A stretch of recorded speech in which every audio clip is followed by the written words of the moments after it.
And now, finally, the game. Next on this week's episode of Michigan Podcast. But there's going to be one team that's going to play solely as a team. No man is more important than the team. No coach is more important than the team.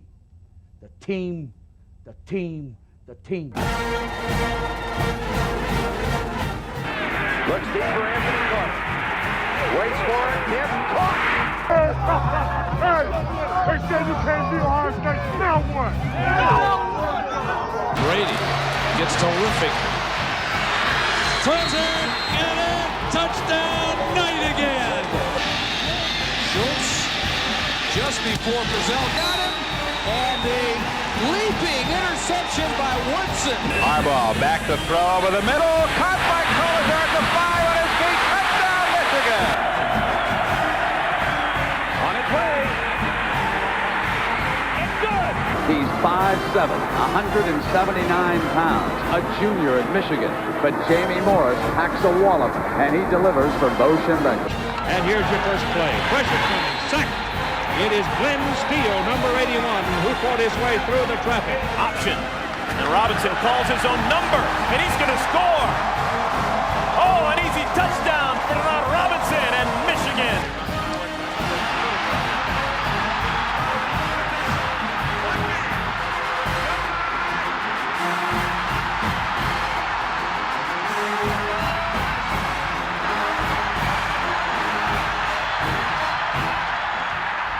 Win it. We're going to win the championship again because we're going to play as a team. And when we play as a team and the old season is over, you and I know it's going to be Michigan again. Michigan.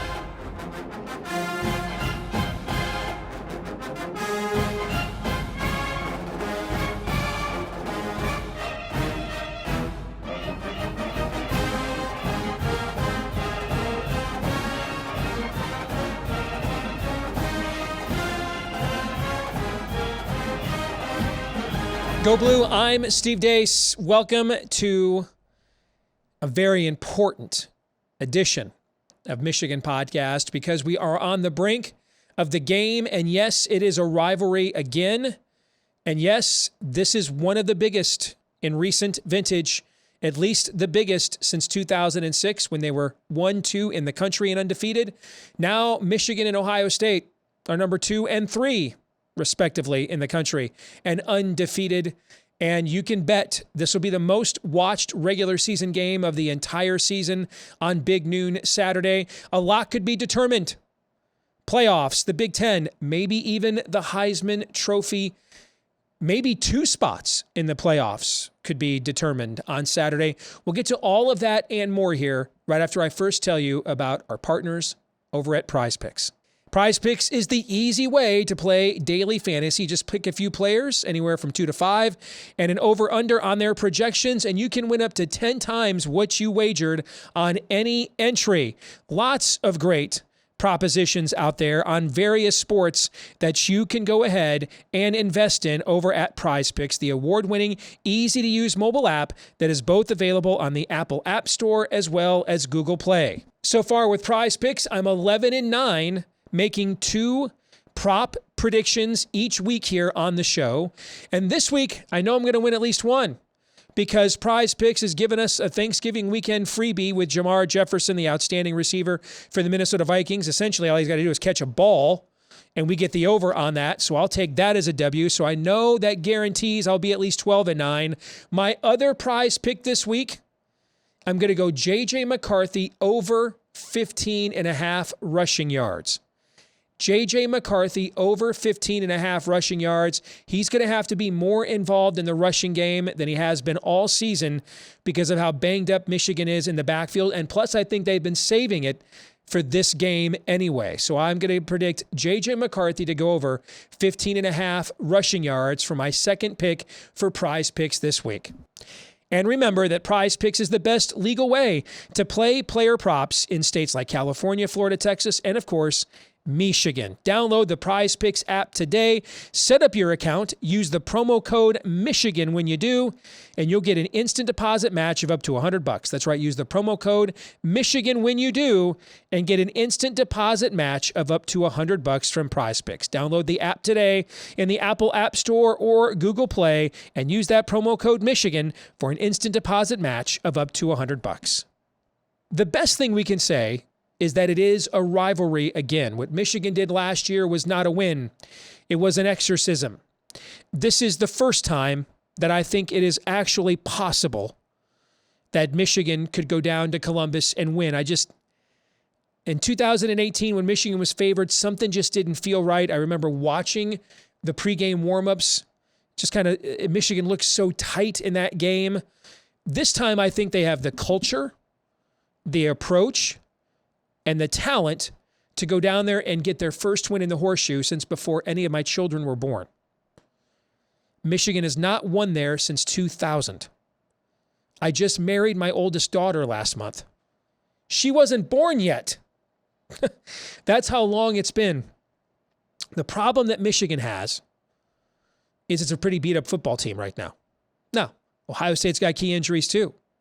I mean, Ohio State has played essentially an entire year here without the guy that a lot of people thought might have been the best player in college football heading into the season, Jackson Smith and Jigma. So, Ohio State's like, come on, man.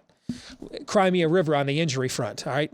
We didn't know what a Dalen Hayes was last week, all right? The dude had to come off the bench and rush for 3 touchdowns to help us, hold off Maryland.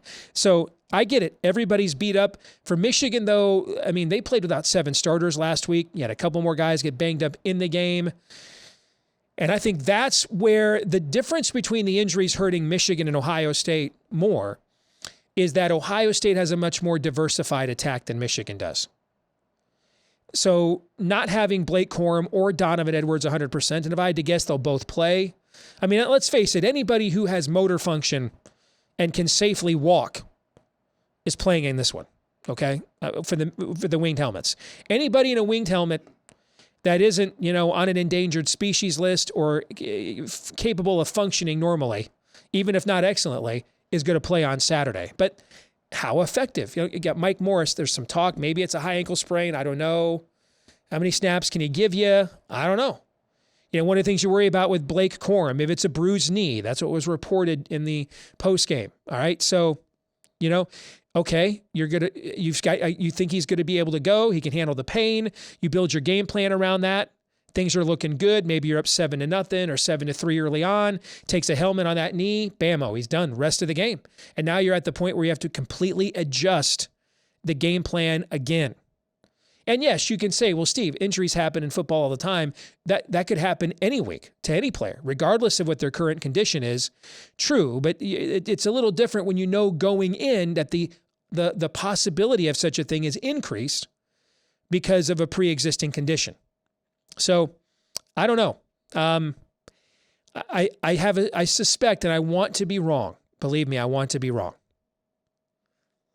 But I suspect that this is finally going to be the day that a lot of us are going to be on social media in the aftermath saying, see, this is when the team loyalist insiders, this is when they told us not to worry about the passing game. It doesn't matter. We don't have to worry about developing J.J. McCarthy, running the ball is our identity, yada, yada, yada, yada. This will be the day that we will have to bitterly say, I told you so, because of the lack of a diversified attack. I think for Michigan to win, the game has to look a certain way. And I think if Michigan had a full complement of those players, it had the talent and the will to make it look like that. I think for Ohio State to win, it can look a couple different ways. Not many more than Michigan, but definitely at least one more way than Michigan. And that's why I'd probably make it about a 65% chance that Ohio State wins and about a 35% chance that Michigan does. And before the injuries in the last week, I probably would have had the game a complete and total coin flip.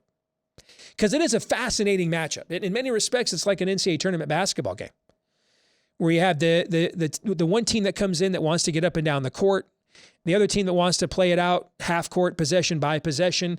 And you typically see the team, that wants to slow down the other one is more successful creating its tempo than the team trying to speed up the slower team in terms of pace. And that would be Michigan. But if we don't have Blake Corum turning 3rd and 3 and 3rd and 4 into running downs, or at least turning them into 4th and inches where that's a down, we go for it and keep possession of the football, that changes your ability to play complementary football. And that's Michigan's style. So we shall see. Regardless, this has been an incredible season. We started playing 11-game regular seasons in college football in 1971. And that first year we did, Michigan went 11-0. Michigan didn't go 11-0 again until 1997. Michigan didn't go 11-0 again until 2006. And until this year, Michigan hasn't been 11-0 since. 11-0 doesn't happen very often around here, even for the winningest program of all time. Hell, 11-0 doesn't happen very often anywhere. I mean, Nick Saban's won 3 national championships in years where he had a loss. It's not easy to go 11-0. This has been a fantastic season, a hell of a ride. I've greatly enjoyed it. It's, of course, not over yet. But in the end, if we end up losing to Ohio State, they proved to be the better team on Saturday, I will be very disappointed, given that I really think, if healthy, if we can win this game, we have a team that could win a national championship. But I'm never going to get critical about winning 11 games and beating at least one of your major rivals. We did it last year. We went 11-1 and beat Ohio State. We did it again this year. We went 11-0 with a win over Michigan State, and now we see what happens in the horseshoe. So I hope that's true for a lot of you watching.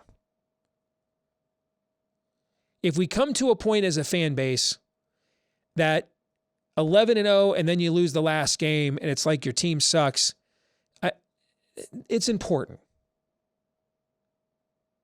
But if it's that important, then we might want to reassess our priorities. This has been a tremendous season.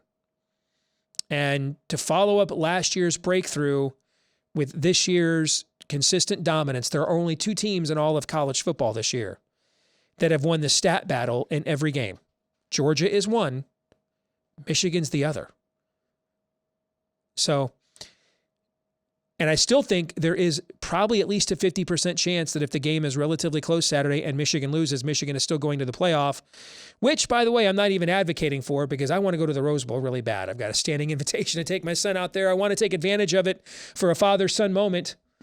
But when you look at Tennessee's loss, we're really just talking about 7 teams for 4 spots, and it just takes a couple of those teams to get a loss, and now all of a sudden Michigan is in there with a respectable showing and back into the college football playoff for the 2nd year in a row. I mean, just think of where this program was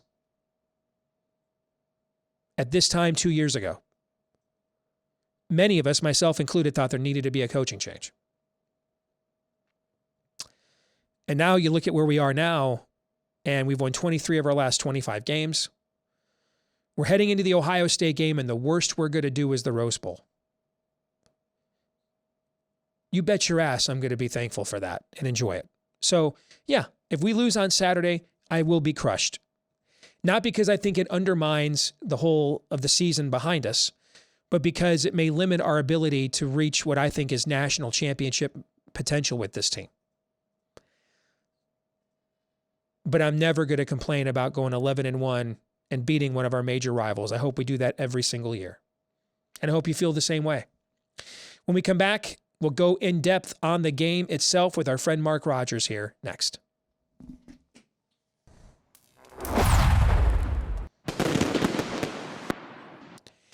Well, time before the game once more for the 10-minute war. And we bring in our good friend, resident Bucknut Mark Rogers, who has a fantastic channel here on YouTube, the voice of college football with coverage and correspondence and stringers all over the sport. And of course, it's rivalry weekend, which is the peak weekend of the season. Also the climactic weekend, really, of the season as well. It's no sport goes by faster than college football does, Mark. It's hard to believe it's week 13 already, but welcome back to the show. And I thought maybe we would, it might be beneficial to the audience if you and I, as best as we can, set aside our fandom and analyzed where our respective favorite, yes, you're wearing neutral colors and me not so much. But if we set aside our respective fandoms and analyzed where we think each of our favorite teams are heading into this game, but with as much of our fandom as possible set aside. So I'll let you go first. If you weren't an Ohio State fan, you would be saying what in relationship to where they are heading into the game? I'd be saying this team is roughly where I anticipated them to be when they kicked off against Notre Dame. No Jackson Smith and Jigba, who was supposed to be the best wide receiver in the country, has been supplanted by another guy who may very well be the best wide receiver in the country. There were questions about the running game that seemed to be answered at various times during the season, starting with that week 1 showdown against Notre Dame, but have crept up to be concerns along the interior offensive line the last few weeks. I just watched Ryan Day's news conference from this week, and he was peppered with questions, as was Jim Harbaugh, about Ohio State's toughness. And of course, Ryan Day isn't going to have anything to say negatively about his team's toughness. I believe that Jim Knowles' defense came together just about as well as could be reasonably expected. Yeah, Penn State showed some ability to hit on big plays, in particular in Maryland. So it's not a perfect defense. And strangely enough, Jim Knowles will tell you that they don't mind getting gassed 5 or 6 times a game. That's just kind of the character of the defense. That's the scheme. That's what's to be expected. But overall, I think this is a defense that, in comparison to Michigan, is less steady, consistent, grind it out from play to play and do all the right things. It's more about flash plays, splash plays from 5 stars that show up a handful of times a game to wreck an offense and create big plays for the defense. And that's where we stand on Ohio State, top to bottom, and pretty steady and consistent and sound on the special teams as well. If I were setting aside my fandom and analyzing where Michigan is heading into the season, or heading into the game, I would say, first of all, similar to you, I'm not surprised at where they are. Before the season, I predicted an all Big Ten SEC college football playoff. I thought we would be better. I told you that. I thought we would be better this year than we were last year. And by a lot of statistical measures, we are. That this is really the team that this is why Jim was given a 2-year extension when they decided to save him from the guillotine after 2020. Because they looked at the roster and realized that this was probably the year, the next time that they were really built to make a championship run. And if they really truly wanted to give a popular, prominent alumnus, a full verdict and hearing on his future as the coach, then let him play that out with that roster. But of course, that still meant they had to win enough games in year 1 to get to that point. And they did. They won the Big Ten a year ahead of schedule. And I think that has been demonstrated with the amount of depth that has been shown. There has been more depth demonstrated by this Michigan football team than I think, at the very least, we're going back to 2003. And maybe we're back again into the late 90s, kind of the pinnacle of the Lloyd Carr era. And that's helped them withstand a lot of injuries and guys being banged up. We've played 9 different offensive line combinations, Mark, and as a data guy, probably the list of teams in the history of college football that have ever gone 11-0 playing 9 different offensive line combinations is small. All right. Normally, when you're looking at a number like 8 or 9 different offensive line combinations, you're probably an underperforming team that college football season. So that really speaks to the depth and the player development and the strength and conditioning and the culture that Jim has built. It looks like a Jim Harbaugh program. It's taken a while. It looked like in 2016 they might have been there in year 2, and then they took a step back, and then they kind of thought maybe again in 2018 they were there again. Then they took a step back the next 2 years. Now we've had consecutive seasons for the first time under Jim that it looks like what a Jim Harbaugh program is supposed to look like. On the other hand, though, I would be concerned that maybe with the current trajectory of this team, it has maxed itself out. That you kind of get the sense some of what happened on Saturday against Illinois was you played with at least, well, you went into the game without like 7 starters, and then several other guys got banged up. So, I mean, you were playing essentially the 2023 team, but Illinois had some injuries too. I mean, everybody's injured this time of year. And I mean, that's just college football. You mentioned Ohio State has not had someone that a lot of people thought was maybe the best returning player in college football most of this year. What's he got, like 4 catches, Jackson Smith and Jigba or something? I mean, everybody's banged up and hurt. I think the fear more is that for whatever reason, is it because they didn't take enough time in games where they otherwise could have to maybe run the score up some more and work on the passing game? Is it because J.J. McCarthy wasn't ready for that and so they didn't? Is it the chicken or the egg? I don't know. But there does appear to be, now that we're at a level where Illinois is not as talented as we are, but they're every bit as physical of a program. So they weren't going to get bullied, if you know what I'm trying to say. I mean, they were going to say, we'll sit here and trade punches with you, and you're just a more talented fighter, we'll lose, but we're not going to retreat to a corner here. We're going to sit here and punch back. And you saw that they had that game within doubt down to the final seconds. I think probably Illinois might be culturally a little bit more physical than Ohio State, but Ohio State's a lot more physically talented. And in this rivalry game, especially after what happened last year, I don't think Ohio State will wilt either. And that is going to require Michigan to do things with the players it has on the outside. It has just not shown all year it was previously willing to do. And then the last few weeks when they've really been trying it, capable of doing. And so I do kind of wonder, what would I be saying if I weren't a Michigan fan? I'd look at it and say, tremendous follow-up season. You beat your season win total with a game left in the season. You're undefeated for 11-0 for only the 4th time in school history. The floor is the Rose Bowl for a program that looked dead this time in 2020, right? But looking at heading into this particular game and matchup, I would be concerned that maybe they've kind of maxed out, that they don't have another gear because of the lack of development that's been involved in the passing game on offense.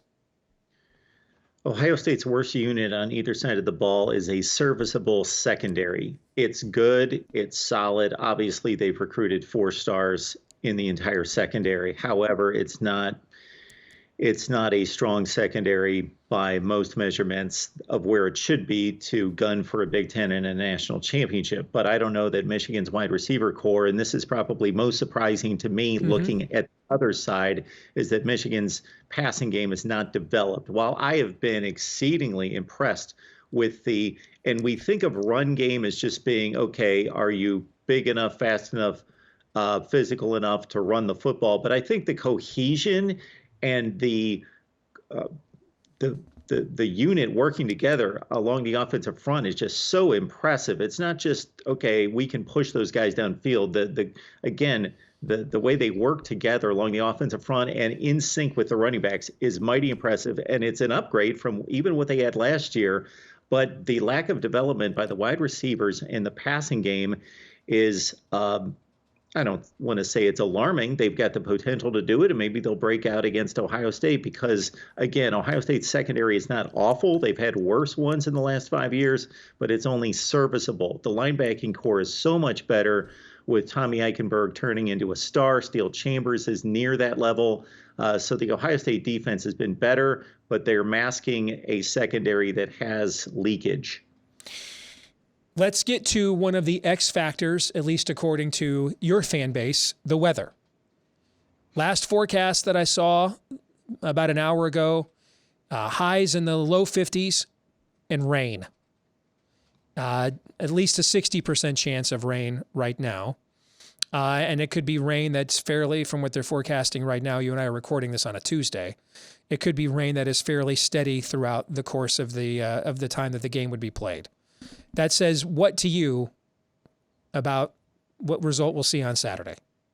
I think we have enough examples, Steve, throughout the years, and more so in the NFL than in college football. And I'm going to liken this passing attack more to the skill level of an NFL team, that if there's light rain, that it probably favors the offense, the skill position players that know where they're going, and there being a bit of a slippery field could favor the offense. Versus if it's raining so hard that it's difficult to handle the football, then obviously that flips to the defense tremendously. How much do you buy into this weather narrative within your fan base? Is it just like a segment on a message board, or are Michigan fans making too big of a deal out of it? I mean, your AD actually did say if they do home field games in the playoff, we're going to move them to a dome. I can't believe your fan base didn't revolt. Wait a minute, you guys aren't going to make Florida and Georgia come play in the Horseshoe in December?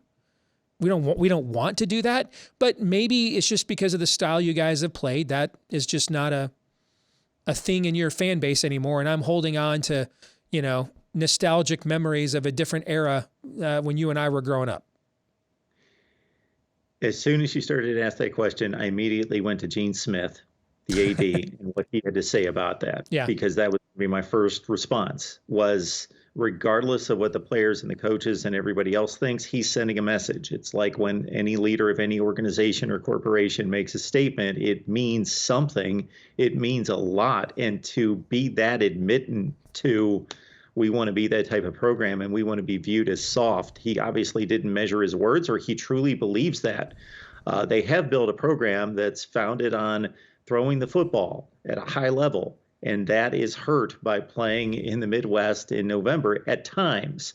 However, I can't believe that to a man, outside of maybe a few wide receivers, and I don't want to discount them to a certain extent, but we know that the typical persona of NFL-bound wide receivers, but that to a man, everybody else on the roster hates to hear that. They're football players. They're by nature tough. Mm-hmm.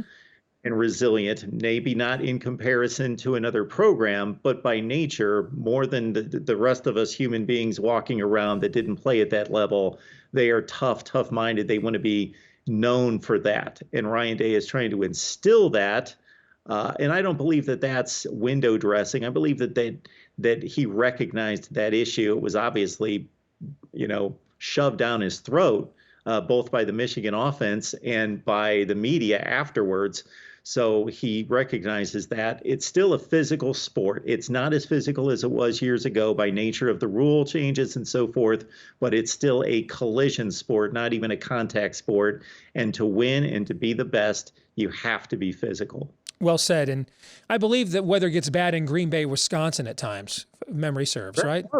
The last 30 years, they've had arguably the two best quarterbacks, not named Tom Brady, in NFL history, back to back. But they got those reputations for just handing the ball off 50 times a game, right? When the weather got bad, they just handed the ball off 50 times a game. Brett Favre, Aaron Rodgers, those guys just can't throw the ball. It's snowing, it's raining in Green Bay, Wisconsin. We're just going to run the wishbone. Ohio State wins on Saturday, if what? Ohio State wins on Saturday if Blake Corum is held under 125 yards and Ohio State at least averages 3.5 yards per rush. I am confident of Ohio State's passing game. Not that they're going to tear Michigan's secondary to shreds, but I saw it last year in a situation in which there was weather and there was no running game, and they could still throw it because they're that elite throwing and catching the football. But they have to have some semblance of a ground attack, and they have to stop the run to a certain degree. And I believe the winner of this game has outrun and been the rushing winner of the game 20 or 25 consecutive years. And I believe that's going to hold true to a certain extent. The pass, of course, is going to offset that. But Ohio State at least has to be respectable on both sides of the ball on the ground. And then finally, Michigan wins the game on Saturday, if what? Michigan wins if they are truly healthy. And they've got a fighting shot if they are truly healthy in a lot of the aspects that we've talked about, you and I, for the last couple of times we've gotten together. Guys like Blake Corum, first and foremost, at the top of that list, Donovan Edwards, Mike Morris, and two offensive linemen that are key to their success. So they have to be at least able to get out there at 90% or so. reasonably healthy for this time of the season, and most of them to be factors in the game. I think minus Donovan Edwards, minus Blake Corum. I think we saw it against Illinois in the second half of that game. Michigan's possibly best in the nation ground attack becomes good. It's still offensive line generated, but it's not nearly as explosive or consistent without those two backs, especially Corum. Yep, I agree with that. Good stuff, my friend. Have a great Thanksgiving. Happy Thanksgiving to you and your family, all right? Hope you enjoy the weekend, except for Saturday. Absolutely, Steve. We appreciate it. You bet. Take care. This week's Twitter poll results, we asked you, Michigan is 11-0 for just the fourth time in school history. Is this season already a success, regardless of what happens Saturday in Columbus? 59% of you said yes. 41% of you voted no. I would also vote yes. Because as I said at the top of the show, if you gave me 11 wins and a win against at least one of our two major rivals every season, I would take it. Right? So last year we got 11 wins in the regular season, beat Ohio State. This year we got 11 wins in the regular season, beat Michigan State. I mean, I'd take that season every single year. No question about it. So I agree. I think the season has already been a success. That gets us to our feedback of the week. Andrew Burris says, after winning the Big Ten, if at worst we go 11-1 in a Rose Bowl trip, that's still a top 5 finish. So yes, this is huge. I agree. That's when you start stacking these seasons now and you start building up elite momentum for your program. But I must confess, I might be a little biased by the fact that I've got a standing invite to be the guest of a VIP out at the Rose Bowl. I've got a standing invite to be his guest the next time Michigan makes the game, and I've always wanted to go. And I know there probably aren't too many opportunities left given where things are trending soon in college football, at least not for the traditional Rose Bowl. So my perspective, don't get me wrong, I mean, I want to win Saturday badly, but both my son and I are like, yeah, if we lose, we're going to be crushed for like an hour. And then we're going to be like, dude, we're going to the Rose Bowl.